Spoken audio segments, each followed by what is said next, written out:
আমরা একজন ভগবত নিষ্ঠ পূজারীর চরিত্র কথা আলোচনা করব। পূজারী শ্রীরূপ চতুর্ভুজ ঠাকুর আর পূজারীর একটা কাহিনী। এটি দক্ষিণ মূলকে হয়েছিল। না, রূপ চতুর্ভুজ ঠাকুর দক্ষিণ মূলকে জগতে প্রসিদ্ধ হন জানে সর্বলোকে। চতুর্ভুজ নারায়ণের একটি বিগ্রহ দক্ষিণ দেশে অবস্থান করতেছেন। সম্পূর্ণ ঘটনাটা আমরা পড়লে পরে বুঝতে পারব। পূজারী তিনি মনে প্রাণে ভগবান সেবা করে যাচ্ছেন। পূজারী ঠাকুর সাধু মহায় অনুভব, ঠাকুর তাহার বশীভূত সেই সম্ভব। তিনার প্রেমের দ্বারা, তিনার ভক্তির দ্বারা তিনি তিনার ঠাকুরকে বশ করে নিয়েছিলেন বলেছেন। তো একদিন সন্ধ্যার পরে সন্ধ্যা আরতি দিয়ে ভোগ টুক দিয়ে ঠাকুর শয়ন দিচ্ছেন। ঠাকুর শয়ন, ঠাকুরের যে দিনের বেলা যে পোশাক আছে সেই পোশাক খুলে দিয়ে রাত্রিবেলার পোশাক পরিয়ে ঠাকুরকে পালঙ্কের মধ্যে শয়ন দিয়েছেন। এমন সময়ে এক রাজা, রাজপুত, রানী তারা এসেছেন ঠাকুর দর্শন করার জন্য। রাজা রাজপুত রানা খ্যাতি পুরুষোত্তমে ঠাকুর দর্শনে রাজা আইল সেইখানে এসে উপস্থিত হয়েছেন। পূজারী বললেন যে ভোগ লাগানো হয়ে গেছে, ঠাকুর শয়ন করা হয়ে গেছে, এখন তো দর্শন করা যাবে না, ঠাকুর দর্শন হওয়ানো সম্ভব নয়। হ্যাঁ, ঠাকুর বিশ্রামে আছে। আমাদের 3 সময়ে ঠাকুর দর্শন করা নিষিদ্ধ। ঠাকুরের ভোজনকালে, ঠাকুর শয়নকালে, আর ঠাকুরের যখন স্নান করানো হয়। মহা অভিষেকটা আলাদা, এমনি যখন ঘরে স্নান করানো হয়, শৃঙ্গার করানো হয় সেই সময়ে। এই 3 সময় দেখবা মন্দিরের দরজা বন্ধ থাকে। ও তো স্নান শৃঙ্গার। মহা অভিষেকের সময় তো সবাই বস্ত্র পরিয়ে মহা অভিষেক করায়, কিন্তু ঘরের ভিতরে যখন মানুষের ঠাকুর স্নান করায় তখন তো বিবস্ত্র অবস্থায় ঠাকুরকে স্নান করাই না হয়। এই জন্য অন্য কাউকে দর্শন করানো হয় না, দেখানো হয় না, বুঝেছেন? চিত্রপটের কথা নয়, বিগ্রহ সেবা, বুঝেছেন? এই 3টা সময়কে বলা হচ্ছে অকাল। অকাল। এই জন্য শ্রীরাম বৃন্দাবনে আপনি গেলে পরে সকালে মঙ্গল আরতিটা 4টা থেকে 5টার মধ্যে হয়ে গেল। মঙ্গল আরতির পরে আর আপনি কোনো মন্দিরে ঠাকুর দর্শন করতে পারবেন না। মঙ্গল আরতি শেষ, ঠাকুর দরজা বন্ধ হয়ে গেল। হ্যাঁ, এবার ঠাকুরকে স্নান করানো হলো, শৃঙ্গার করাইয়া 8টার সময় থেকে ঠাকুর দর্শন শুরু হলো। 8টা হইতে 12টা পর্যন্ত আপনি ঠাকুর দর্শন করতে পারবেন। 12টা বাজলে সব মন্দির দরজা বন্ধ। সেবা সেবা বিশ্রাম। তারপরে আবার বিকাল 4টা, বিকাল 4টার আগে ঠাকুর দর্শন হবে না। এবার 4টা থেকে আরম্ভ করে এই রাত্রে 8টা পর্যন্ত, তারপর আবার ঠাকুর বিশ্রাম। এই জন্য দর্শনের সময় আছে। কোন কোন সময়ে গেলে পরে আপনি ঠাকুরকে দর্শন করতে পারবেন, সব সময় হবে না। এই জন্য রাজা যখন দর্শন করতে গিয়েছেন তখন তিনাকে ঠাকুর দর্শন দেওয়া হলো না। রাজা তখন বাইরে থেকে প্রণাম করে চলে যাচ্ছেন। পূজারী ভাবলো এত কষ্ট করে রাজা আসছেন দর্শন করার জন্য, তো যাই ভগবানের প্রসাদী মালাটাই ওনাকে দিই বেলায়। ঠাকুর শয়ন গেছেন তো ঠাকুরের প্রসাদী মালা, এই ঠাকুরের প্রসাদী মালা এনে পূজারী কি করলো, রাজার অঙ্গে দিয়ে দিল, রাজার গায়ে দিল। সেই কালে পূজারীজি ঠাকুরের শ্রীঅঙ্গ হইতে পুষ্পহার আনিয়ে দিল রাজার গলেতে। রাজা তো সেই ফুলের মালা পাইয়া খুব আনন্দ। প্রথমে ঘ্রাণ নিলেন, তারপরে কপালে লাগাবেন, তখন দেখেন এর মধ্যে পাকা একটা চুল, ফুলের মালার মধ্যে লম্বা একটা পাকা চুল। এত অপরাধ হয়তো ভগবানকে সেবা দিলে তার মধ্যে চুল পড়লে পর অপরাধ, শুনেছেন? বিরাট অপরাধ। আমরা অনেক সময় পাই না, খেতে বসলে চুল পাওয়া যায়, খুব লক্ষ্য করে দিতে হয়। এটি 32 প্রকার সেবা অপরাধের মধ্যে এক অপরাধ। তো ইনি ফুলের মালার মধ্যে চুল পেয়ে গেছেন। দৈবাত মালায় এক পাকা চুল ছিল, রাজা তাহা দৃষ্টি মাত্র অগ্নিসম হইল। রাজা একেবারে গরম হয়ে, কি ব্যাপার, ভগবানের মালার মধ্যে চুল কেন? একেবারে গরম হয়ে অগ্নিসম, ক্রোধ। রাজা ক্রোধে কহে, আরে ব্যাধ দুরাচার, নৌ কেশ বলি তোর নাহিক বিচার। আরে পূজারী, তোমার কোনো বিচার বিবেচনা নাই? পাকা চুল পুষ্পহারে আইলো কেমনে? তার কারণটা কি? হঠাৎ পূজারী কহে, শ্রীমস্তক হইতে কহিলা ভার সেই অসম্ভব কি কহিনু, পুনর্ভাবে সেই সত্য কহিনু কহিনু। তখন পূজারী বলছে, তাহলে আপনার মাথার চুল? আরে আমার মাথার চুল তো কাঁচা চুল, আমার মাথায় মালা দিয়েছি বলে আমার তো কাঁচা চুল, আমার পাকা চুল কোথা থেকে? আমার মাথার থেকে ফুলের চুল পড়েছে না? তুমি ফুলের মালা এনে গলায় দিয়ে দেখো, এটা পেছানো, চুলটা পেঁচিয়ে আছে। এবার কি করবে? বড় চিন্তার মধ্যে পড়ে গেছেন।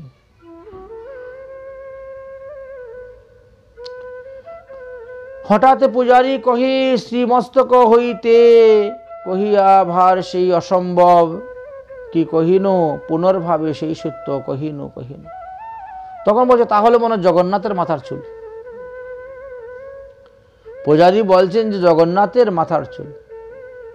রাজা বলছে, তোমার কি মাথা খারাপ হয়েছে? জগন্নাথের মাথায় চুল উঠেছে?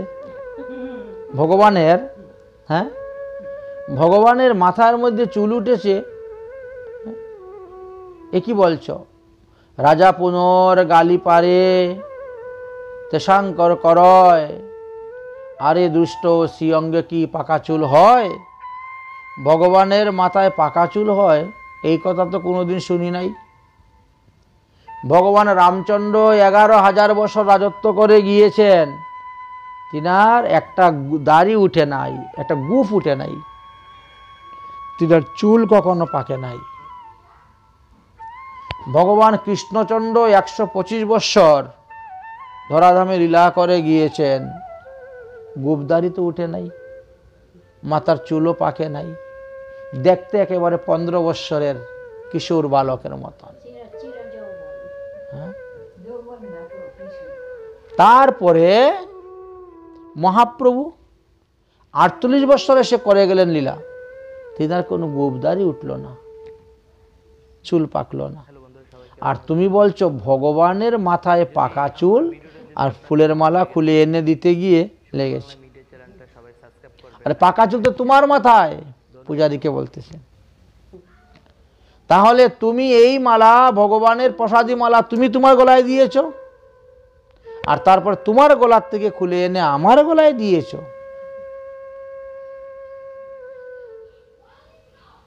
ক্রোধে রাজা কহেন পুনঃ, হ্যাঁ, পারিবে দেখাইতে? তেহু কহে, যে আজ্ঞা দেখাবো দিবসে।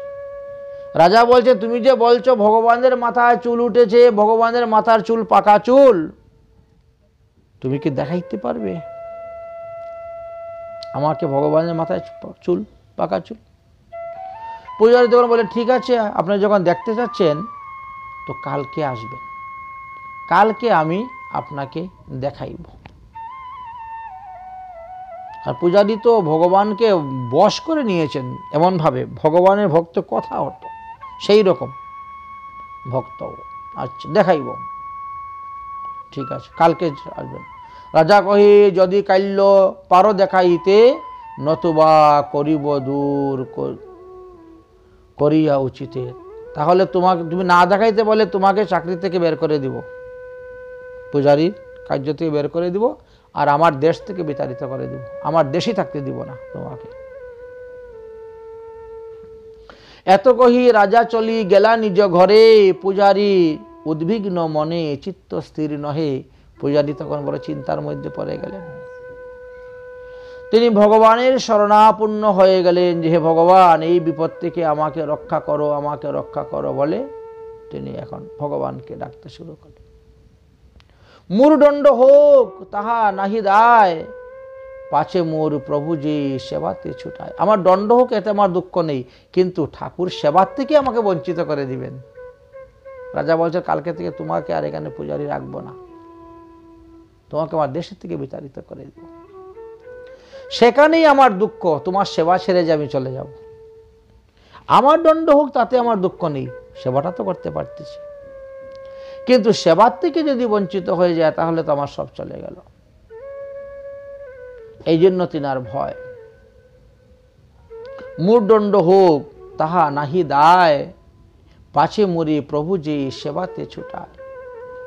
এত ভাবি ঠাকুরের চরণ ধরিয়া, কাকুতি মিনতি বাক্য করে বহু স্তব করিয়া ভগবানের চরণ ধরে কাকুতি মিনতি করতে শুরু করলেন। হে প্রভু, তোমার চরণ প্রভু শরণয় আমার অপরাধ ক্ষমা করি রাখো এইবার। হে ভগবান, তোমার চরণে আমি শরণাপন্ন হলাম, তুমি এখন আমাকে এই বিপদ থেকে রক্ষা করো। হে ঠাকুর রক্ষা করো, রক্ষা করো বলে ভগবানের চরণে পড়ে গেলেন।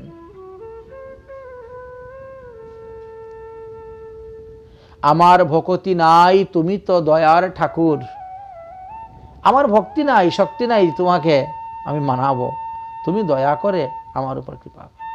আমার ভক্তি নাই, তুমি তো দয়াল, ভৃত্যের রক্ষা হেতু ধরো শ্বেতবাল। অতএব আমার মতন চাকরকে, তোমার দাসকে, তোমার ভৃত্যকে রক্ষা করার জন্য তোমার মাথায় পাকা চুল উঠুক, রক্ষা করো। এত কাকুতি উক্তি যদি করেন ভকত, তৎক্ষণাৎ মস্তকে চুল নিকশিত শ্বেত।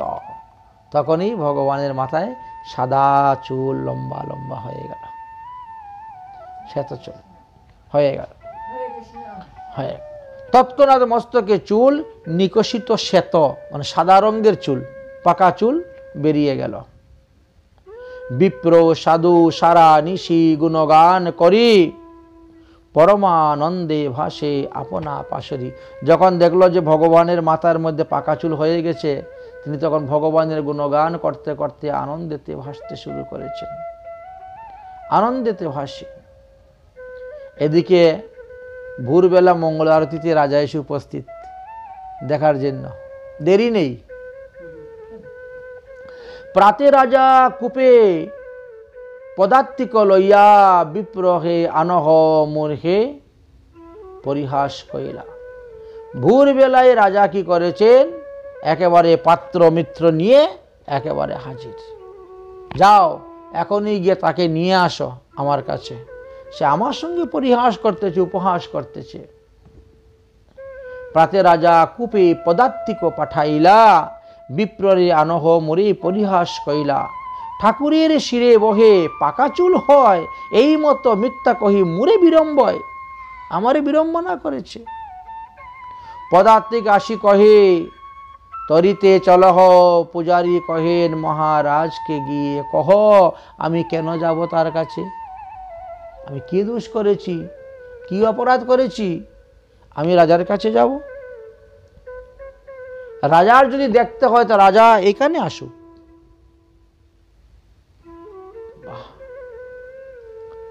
পূজারী কহেন মহারাজকে গিয়ে কহ, শ্বেতকেশ প্রভু শিরে হয় কি না হয় দেখো, দেখো তো ভগবানের মাথায় পাকা চুল আছে কিনা। আসিয়া দেখেনু তবে কি ফল, যাওয়ার পদার্থীকে গিয়া নপ্যে নিবেদন করল। মহারাজ, পূজারী তো আরো গরম দেখাচ্ছেন। পূজারী বলছেন আমি কেন যাব? রাজাকে গিয়ে বলো এসে দেখার জন্য পাকা চুল ঠাকুরের মাথায় আছে কিনা দেখো। আসিয়া দেখেন তবে কি ফল, যাওয়ার, আমার যাওয়ার কি দরকার, উনি তো এসে দেখবেন।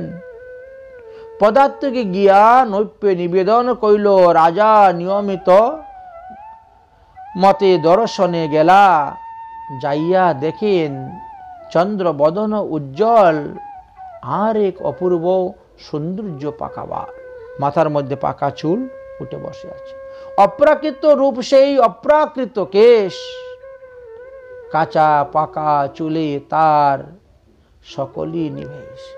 কোথায় কোথায় কাঁচা চুলও আছে, কোথায় কোথায় পাকা চুলও আছে, একেবারে ভগবানের মাথার মধ্যে একেবারে পরিপূর্ণভাবে অবস্থান করতেছে। রাজার তখন মনে মনে সন্দেহ হইল, মনে হয় পূজারী রাত্রিবেলা কোথার থেকে চুল কিনে এনে আর ফেভিকল আঠা দিয়ে লাগিয়ে দিয়েছে। হ্যাঁ, কি আছে না নেই, কত রকমের আঠা আছে, মনে হয় এইভাবে আঠা মেরে লাগিয়ে দিয়েছে, নাহলে এটা তো হতে পারে না।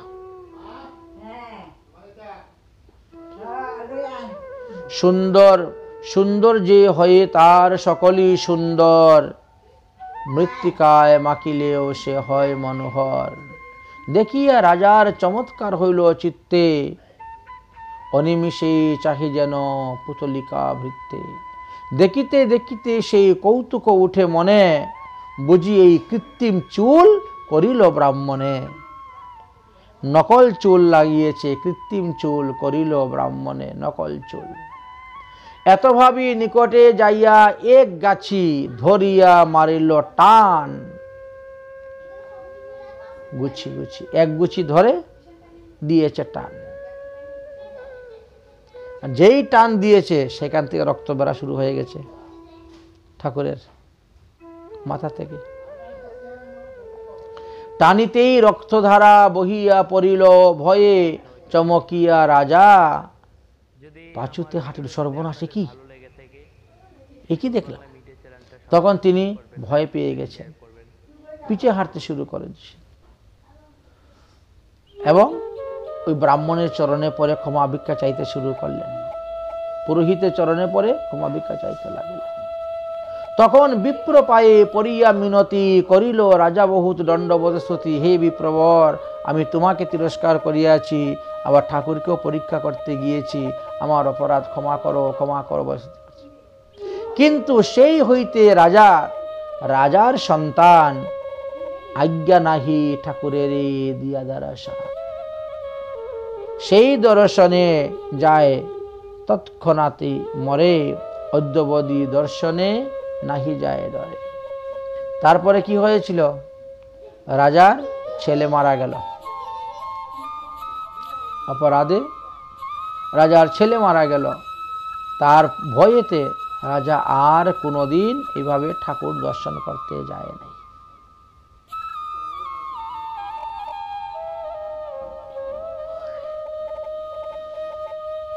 যেই দর্শনে যায় তৎক্ষণাতেই মরে, অদ্যবধি দর্শনে নাহি যায় ডরে। অতএব ভক্ত অনুরোধ রাখেন হরি, কৌতুকী প্রকট করেন রূপ ধরি। সেই পূজারী তাহার চরণে শরণ লইয়া দায় কৃষ্ণদাসের। সেই কৃষ্ণদাস যিনি লিখেছেন তিনি বলছেন, এমন পূজারীর চরণে আমার শত প্রণাম। তাহলে পূজারীকে আমরা কত রকম হেয়স্ত করি, কত রকম কথা বলি, কত কিছু দোষ দেখতে যাই। আমরা আমাদের নিজেদের দোষ দেখি না, পূজারীর দোষ দেখতে যাই। আর পূজারীর দোষ দেখতে গিয়ে শেষ পর্যন্ত রাজার এই অপরাধের কারণে ছেলেই মারা গেল, পুত্র মারা গেল। তারপরে আর তিনি কখনো যাননি মন্দিরে দর্শন করার জন্য। তাই যে পূজারী যেভাবে তার ভাব ভক্তি দ্বারা সেবা করে পূজা করে সেটাই ঠিক আছে। যার যেই মত সেই সে উত্তম, তটস্থ হইয়া বিচারিলে পাবে তার উত্তম। এই জন্য তটস্থ হইয়া বিচার করতে হয়। আমি যখন পূজা করতে যাব তখন আমার মতে আমার ভাবে আমি পূজা করব। আপনি যখন পূজা করতে যাচ্ছেন আপনার মতে আপনার ভাবে করতেছেন। কারণ আপনি যদি আমাকে বলেন যে বাবা আমি তো পূজা জানি না, আমাকে একটু নিয়ম শিখিয়ে দাও, তখন সেটা আলাদা। উপযাচক হইয়া বলতে নাই। মনে হচ্ছেন আমরা গতকালকে কর্মভয়ের জীবনী পড়লাম না, কি সুন্দর অপূর্ব কাহিনী। তো ভগবান যে কখন কার হাতে কি গ্রহণ করবেন, কাকে কিভাবে কৃপা করবেন, কাকে কিভাবে দর্শন দিবেন আর কাকে কিভাবে পরিচালনা করবেন, এটা উনিই জানেন। এই জন্য আমাদের কর্তব্য ভগবানের চরণে শরণাপন্ন হয়ে ভগবানের ভজন করা, ভগবানের ভক্তের দোষ দেখতে যাবা না। দোষ দেখলেও সেটা অন্য কারোর কাছে বর্ণন করতে যাবা না, কারণ যে যার দোষ নিন্দিবে সেটাই তোমার ঘাড়েই পড়বে, একদিন সেই দোষ তোমাকেও ভোগ করতে হবে। আজকে তুমি যে বিষয় নিন্দা করতেছ সেই তারপরে তোমাকে এটা পিনতে হবে। মনে করেন কারো মেয়ে কারো ছেলের সঙ্গে পালিয়ে গেছে, আপনি খুব ঠাট্টা করলেন লোকের কাছে বলে বলেন, শেষে দেখা যায় আপনার মেয়েও পালিয়ে যাচ্ছে, বা আপনার মেয়ের ঘরে ছেলের ঘরের নাতনি মেয়ের ঘরের নাতনি পালিয়ে যাচ্ছে। হয়তো 50 বছর আগে আপনি খুব প্রশংসা করেছেন, ঠাট্টা হাস্য করেছিলেন, অমুকের মেয়ে অমুকের সঙ্গে চলে গেছে, আজকে কি হলো অবস্থা আপনার, বুঝেছেন? এই জন্যই অন্যের দোষ দেখে কখনো ওইভাবে ঠাট্টা পরিহাস করা, উপহাস করা, নিন্দা করা, কটূক্তি করা, এগুলো অপরাধ। অন্যের পাপের কথা যদি আপনি আলোচনা করেন তো তার পাপ আপনাকে বহন করতে হচ্ছে, গ্রহণ করতে হবে। এই জন্যই এই ভক্তমাল গ্রন্থ পড়লে পরে বুঝতে পারা যায় আমরা তো ভক্তের আবাস মাত্র, ভক্ত হতে পারি নাই, ভক্তের আবাস, ভক্তের ভেষ ধরে ঘুরে বেড়াচ্ছে, বলে না? অর্থ লোভের আশে কপট বৈষ্ণব ভেষে ঘুরে ফিরি দেশে দেশে। এই অবস্থা হয়েছে। ভক্তমাল গ্রন্থ পড়লে পরে এই অপরাধ থেকে মুক্ত হওয়া যাবে, জানা যাবে। তখন লোক আর অন্যের দোষ চর্চা করবে না, নিন্দা করবে না। কে কীরকম ভক্ত তো বাইরের থেকে বোঝা যায় না, চেনা যায় না, জানা যায় না। এই শিক্ষাটাই ভক্তমাল গ্রন্থ পড়লে পরে জানা যায়।